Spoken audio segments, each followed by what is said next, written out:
Hello everyone, this is Manvi Watts. Welcomes you all in my today's class of business studies. In our last video, we have started business environment chapter number 3. Now this is lecture 2 of the chapter business environment. In our last video, we have studied what is business environment and its nature. Now today we are going to continue this chapter with a new concept. Let's have a start. I hope you will all able to understand the concept. Today's topic is what is the importance of business environment. Before starting it's point, देखो आपको पता होना चाहिए कि business environment की importance क्यों है. देखो, जो इसकी अंडरस्टैंडिंग और अवेयरनेस होनी किसी भी बिजनेसमैन को बहुत ज़्यादा ज़रूरी है. If the businessman is not understanding and not getting aware about the business environment, means about the factors which are affecting the functioning of a business, smooth functioning of a business, then he will maybe out from the market. That businessman will be thrown out from the market if he is not taking business environment seriously. Proper understanding and awareness about the business environment brings a lot of benefits for businessman. So many benefits are there which we are going to study today. What are the benefits due to business environment? That's why it is really very important for a businessman to study business environment, to keep on check whatever the factors are affecting his functioning of a business. So let's start which factors or which benefits the businessman is getting due to business environment. So let's start. What are the benefits of business environment to a businessman? First is enables the firm to identify opportunities and getting first mover advantage. देखो, opportunities क्या होती हैं? हमारे पास बहुत सारी opportunities आती हैं. अब उन अपॉर्चुनिटीज़ को अंडरस्टैंड करना और उनको ग्रैब करना ही एक, जो कहते हैं ना, सक्सेसफुल बिजनेसमैन की पहचान होती है. तो जब अगर कोई बिजनेसमैन उस अपॉर्चुनिटी को चेक, उसको समझ ही नहीं आएगी कि उसके पास अपॉर्चुनिटी क्या है, वो कैसे उसको ग्रैब कर सकता है, then he is not able to understand what the things are going on in the market. अगर वो इन अपॉर्चुनिटीज़ को समझ लेता है, then he will get a lot of benefits rather than others. तो उसको अगर अपॉर्चुनिटी के बारे में पता लगे कि मार्केट में कौन सी अपॉर्चुनिटी चल रही है, उसके अकॉर्डिंग उस अपॉर्चुनिटी को कैसे ग्रैब करना, और अगर वो फर्स्ट पर्सन बन गया उस अपॉर्चुनिटी को ग्रैब करने में, तो मैक्सिमम बेनिफिट्स किसको मिलेंगे? उसी को ही मिलेंगे. चलो मैं आपको एक एग्जाम्पल देती हूँ, टेक्नोलॉजी से रिलेटेड है. व्हाट्सएप सब लोग यूज़ करते हैं आज के टाइम पे, है ना. व्हाट्सएप है, सबसे पहले व्हाट्सएप मोबाइल ऐप चैट आई, जिसके ऊपर लोग आज के टाइम पे बहुत सारे लोग यूज़ करते हैं WhatsApp. Most of the people use WhatsApp. अब कोई हाइक और भी बहुत सारे आते हैं, जैसे मुझे तो ध्यान में नहीं आ रहे, काफ़ी सारे चैट्स वाले हैं, ईमो है जैसे. तो ये जो चीज़ें हैं, क्या ये लोग इनको ज़्यादा यूज़ करते हैं? उन लोगों को, कईयों को तो इनके बारे में पता भी नहीं होगा, लेकिन व्हाट्सएप के बारे में हर एक को पता है. तो व्हाट्सएप जब आया था, तो जिस कंपनी ने व्हाट्सएप को मार्केट में लेके आई, इट मीन्स उसने एट अर्लीस्ट क्या किया, अपॉर्चुनिटी को ग्रैब किया और सबसे ज़्यादा बेनिफिट्स वो आज कमा रहा है. किसकी वजह से? अपॉर्चुनिटीज़ को ग्रैब करने की वजह से. तो व्हाट्सएप नंबर 1 ऐप है मोबाइल चैट के लिए. और भी बहुत सारी ऐप्स आई हैं, लेकिन फिर भी वो व्हाट्सएप को कंपेयर नहीं कर पा रहे हैं, चाहे उनके अंदर फीचर्स कितने ज़्यादा ही क्यों ना हो व्हाट्सएप से, लेकिन फिर भी लोग क्या यूज़ करते हैं? व्हाट्सएप यूज़ करते हैं. तो ये क्या है? हमें अपनी अपॉर्चुनिटी को आइडेंटिफाई करना और उससे फर्स्ट मूवर एडवांटेज लेना. ये किसकी वजह से होता है? बिजनेस एनवायरनमेंट की वजह से. बिकॉज हमें क्या करना है? हमें अपनी अपॉर्चुनिटीज़ को स्कैन करना है अर्ली स्टेज पे, so that we can get the maximum benefit और they can capture a big share in the market. जब वो अपॉर्चुनिटी को ग्रैब कर लेंगे, तो मैक्सिमम लोग जिस चीज़ को आप मार्केट में लेकर आओगे उसी को ही वो यूज़ करेंगे.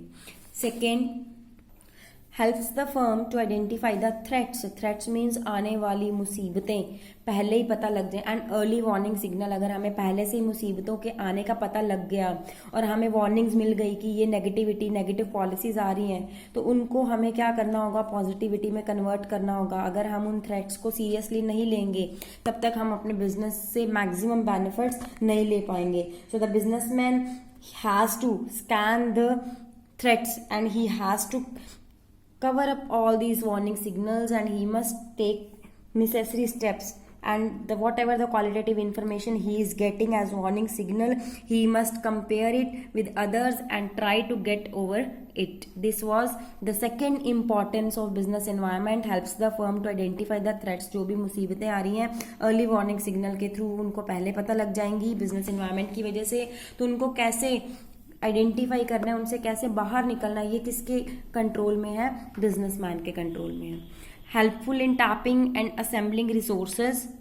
अब देखो helpful in tapping and assembling resources क्या करना है इसके अंदर देखो जो आज के टाइम पे टेक्नोलॉजी चल रही है, जैसे सपोज देखो एलईडी टीवीज हैं, आज के टाइम पे एलईडी टीवीज चल रहे हैं 3D वाले. पुराने टाइम पे कौन से चलते थे, black and white. I am right, yes black and white चलते थे. तो आज की जो लोगों की डिमांड है टेक्नोलॉजी के according, demand black and white TV की होगी, रेडियो की होगी या एलईडी की होगी, बताइए मुझे. यस एलईडी टीवी की होगी.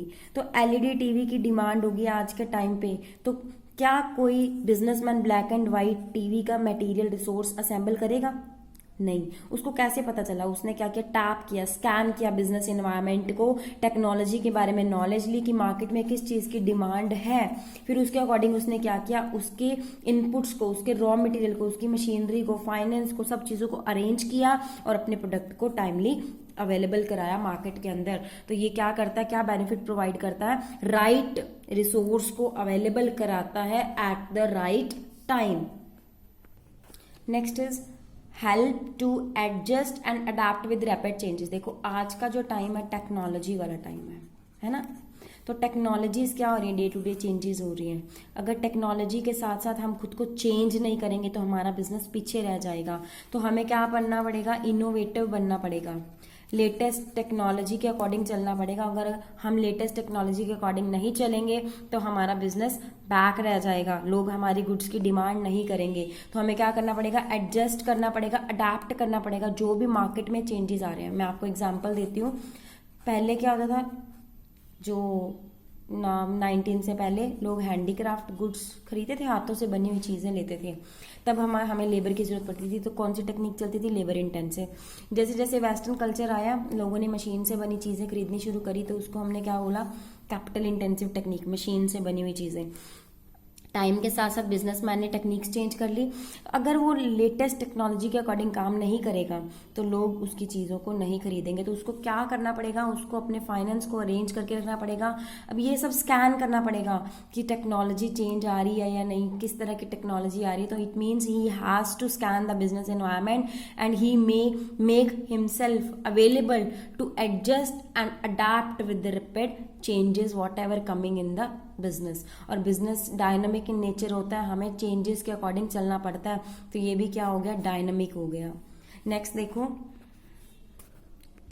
Assist in planning and policy making. देखो बिजनेसमैन ने क्या करना, प्लानिंग करनी है, पॉलिसीज बनानी है. तो जब उसको मार्केट की कंडीशंस का पता होगा, कौन सी टेक्नोलॉजी चल रही है, किस तरह से उसको काम करना है, किस चीज़ में उसको क्या करना है, तो ये बिजनेस एनवायरनमेंट उसको हेल्प करेगा प्लानिंग के अंदर और पॉलिसी मेकिंग के अंदर. Because planning is very important for a business, क्योंकि प्लान्स किए बिना हम काम नहीं कर सकते. Next, improvement in performance. देखो जैसे अब हमने प्लानिंग कर ली, अपने हर एक चीज़ सेट कर ली, उसके बाद हमें अपनी परफॉर्मेंस को टाइमली चेंजेस आएंगे, तो चेंजेस के साथ साथ हमें इम्प्रूवमेंट भी तो करनी पड़ेगी.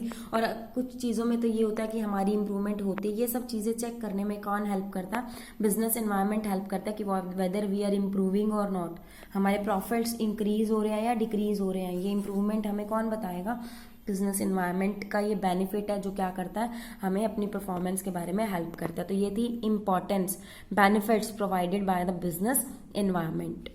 Let's just go for it again and see the things what ever I have told you.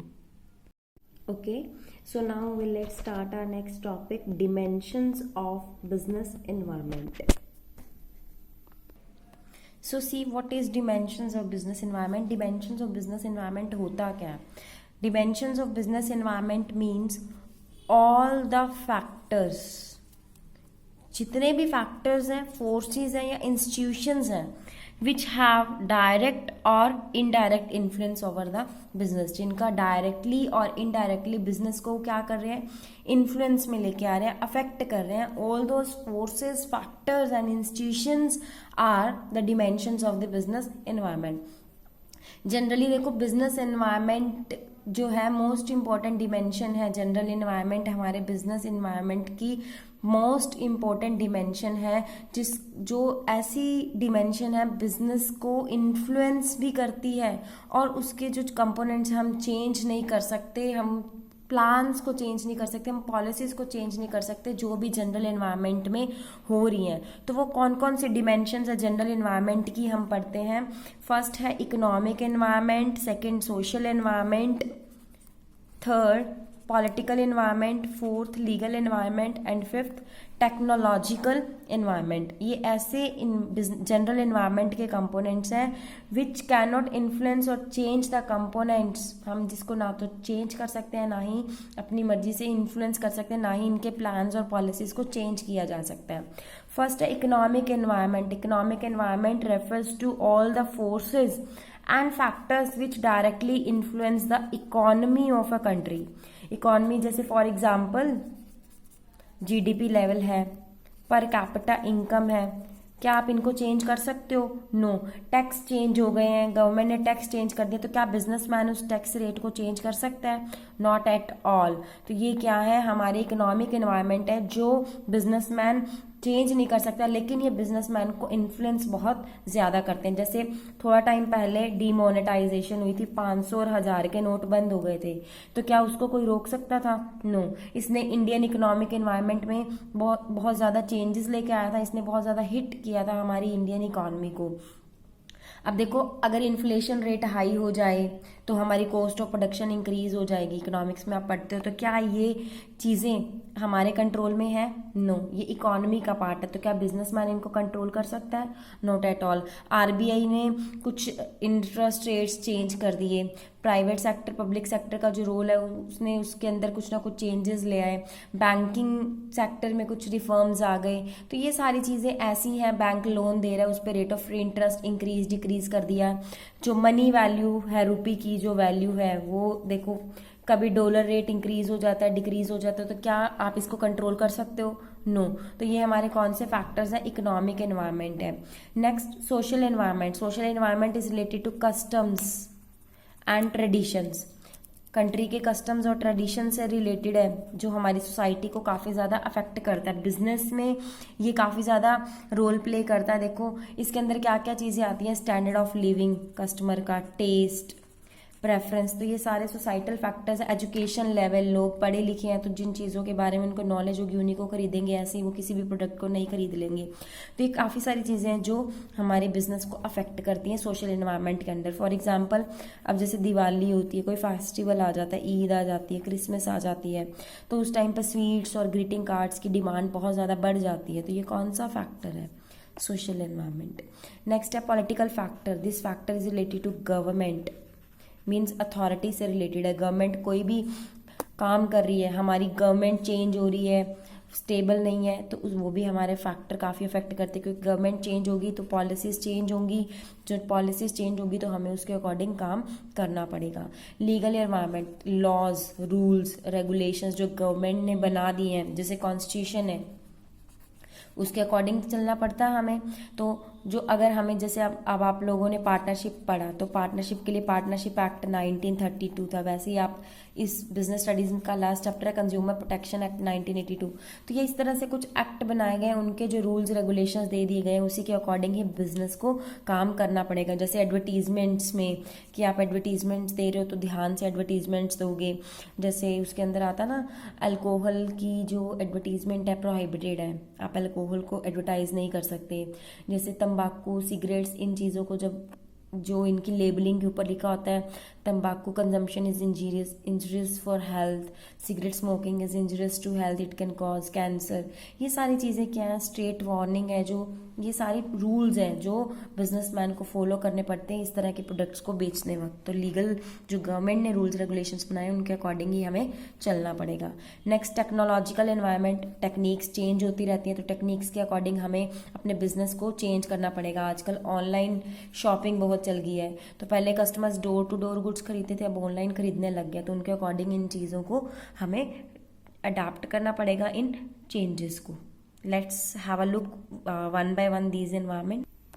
C first is economic environment. It refers to all the forces and factors which directly influence the economy. यही बताया था कि जो हमारी economy को directly influence करता है, taxes में कुछ चेंज आ जाए, इंटरेस्ट रेट में चेंज आ जाए, इनकम इन्वेस्टमेंट में चेंज आ जाए, कोई वैल्यू ऑफ रूपी चेंज हो जाए, जीडीपी चेंज हो जाए, पर कैपिटा इनकम चेंज हो जाए, नेशनल इनकम चेंज हो जाए, जीएसटी रेट इंक्रीज डिक्रीज हो जाए या डीमोनेटाइजेशन हो रहा है, ये इकोनॉमी को जो अफेक्ट कर रहा है वो सारी चीज़ें किसके अंदर आती हैं, इन्वायरमेंट फैक्टर के अंदर आती हैं। और RBI is the key regulator of economic environment. Economic environment के ऊपर चेक कौन करता है, रेगुलेटर कौन है उसके लिए, RBI, reserve bank of India, central bank है हमारी कंट्री का, इंडिया का RBI. Next is social environment. It consists of customs and traditions of the society in which business is existing. Society के customs और traditions, festival से related जो भी हमारे चलते आ रहे हैं, customs रीति रिवाजों से चलता आ रहा है. It includes the standard of living, लोगों का रहन सहन, खान पान, education level, हर एक चीज़ इसके अंदर exist करती है. See, a businessman cannot overlook the social component, because देखो इमीडिएटली तो सोसाइटी के जो फैक्टर्स है वो इफेक्ट नहीं करते, लेकिन लॉन्ग रन में करते हैं. जैसे देखो दिवाली वगैरह फेस्टिवल्स आ रहे हैं, अब ये लोग रोज रोज तो बहुत कम लोग मिठाई खरीदते होंगे, लेकिन अगर कस्टमर्स रेगुलर होंगे तो लॉन्ग रन में बेनिफिट होगा. जब फेस्टिवल्स आएंगे तो वो कस्टमर हमसे ही सामान खरीदेंगे. तो एस्पेक्ट्स क्या क्या है, taste, fashion, increase in number of working women, societal factor है. कस्टम्स चेंज हो रहे हैं, ट्रेडिशंस चेंज हो रहे हैं, क्वालिटी ऑफ लाइफ चेंज हो रहा है, birth rate death rate increase decrease इनमें चेंजेस आ रहे हैं. आजकल तो लोगों में ये जो कहते हैं ना कि मैन और वुमेन वाले डिस्क्रिमिनेशन भी खत्म होता जा रहा है. एजुकेशन और लिटरेसी रेट्स में भी चेंजेस आ रहे हैं. तो ये हमारा कौन सा फैक्टर है, सोसाइटल फैक्टर है. नेक्स्ट है हमारा political environment. It considers all the factors related to government. Government से रिलेटेड जो भी फैक्टर्स हैं वो किसके अंडर आते हैं, पॉलिटिकल फैक्टर्स में. Such as type of government, किस तरह की गवर्नमेंट है, पावर में एटीट्यूड क्या है गवर्नमेंट का, डिफरेंट ग्रुप्स ऑफ सोसाइटी, जैसे अमीर लोगों के लिए क्या है, गरीब के लिए, मिडिल क्लास के लिए. Some aspects of political environment. Political environment में कौन कौन से एस्पेक्ट्स आते हैं, जैसे स्वच्छ भारत अभियान स्टार्ट किया था बीजेपी पार्टी ने, तो ये सारी चीज़ें हमें काफ़ी अफेक्ट करती हैं. पॉलिटिकल स्टेबिलिटी, कि अगर पॉलिटिकल जो गवर्नमेंट है स्टेबल रहेगी तो हम पैसा इन्वेस्ट कर सकते हैं ईजिली गवर्नमेंट के अंदर. अगर गवर्नमेंट बार बार चेंज होती रहेगी तो इन्वेस्टमेंट करना बहुत ही मुश्किल होता है किसी भी लॉन्ग टर्म प्रोजेक्ट के अंदर. नेक्स्ट है लीगल एनवायरनमेंट. लीगल के अंदर हमारे बिजनेस को क्या करना पड़ेगा, लॉ को फॉलो करना पड़ेगा, जो मैंने अभी आपको पीछे बताया था. जो भी लॉज रूल्स रेगुलेशंस गवर्नमेंट ने फ्रेम किए वी हैव टू फॉलो.